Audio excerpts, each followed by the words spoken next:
for petrol carney, petrol voucher, because petrol has been restricted because of the Gulf War, and like he could get petrol, and so we went out in his car, and he wouldn't let any of us smoke in his car. Like, he was paranoid as fuck. No, we couldn't smoke weed in his car. And we sort of drove around Kalangu and went up to Anjuna. There was like big parties, and it was great having his car because we didn't have to like go on taxi bikes or walk miles in the pitch black with hundreds of dogs chasing you every 10 feet.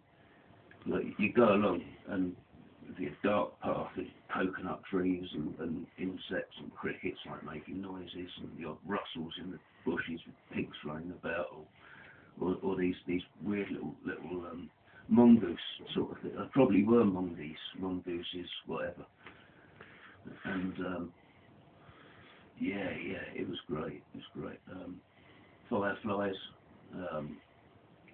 in the sea. Fireflies in the sea. Can you imagine that? Like going like that in the water, and all these little beads of light, like just like on that Bo Derek thing, or the Blue Lagoon, or whatever it was. Like when they were splashing the water. But you dive under the water and you go like that, and it's just light everywhere. It's really trippy, especially if you're cricket. GOA, I loved it. Like, 4 months wasn't enough. 4 years I'd like to have gone out there. Well, yeah, I felt like staying out there, selling my passport and becoming one of those mad, toothless, junky hippies that sort of evade the police all the time, scuttle about in the bushes, punching up the tourists.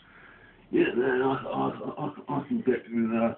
I can get you some weed. Just give me some money and I'll go and get it for you and bring it back. You know the sort.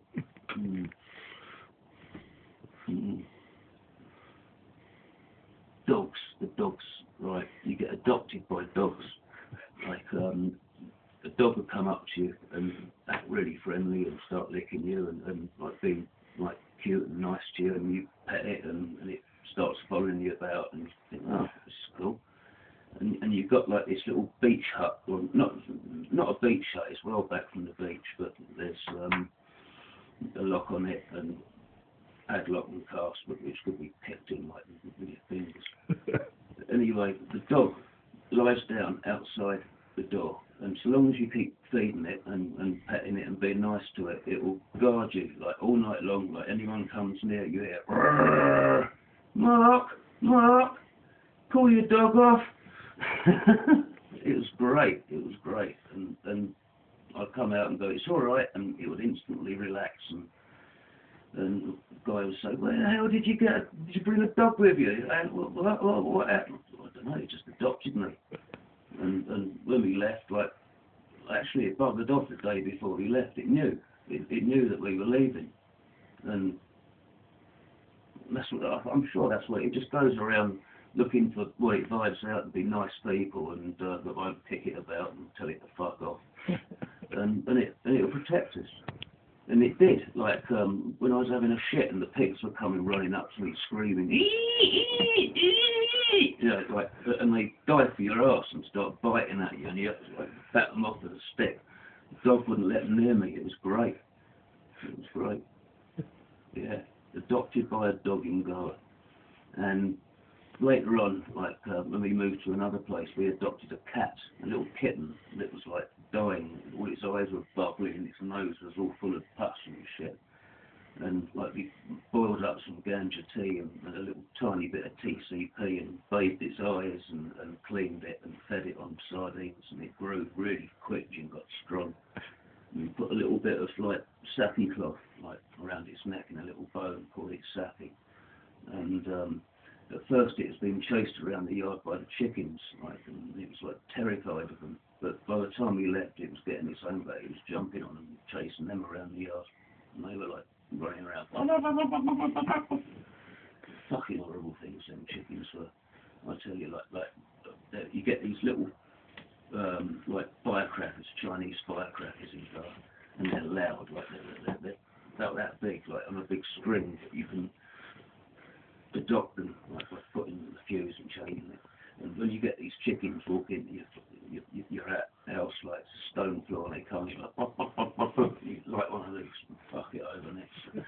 Bang! I tell you, chickens fly.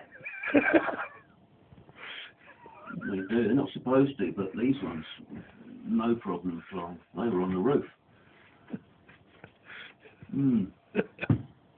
Fucking flew, man. Flew straight up like that, and then I thought they just hopped like a few feet. But anyway, like, you scare them enough, like big piles of shit on the floor.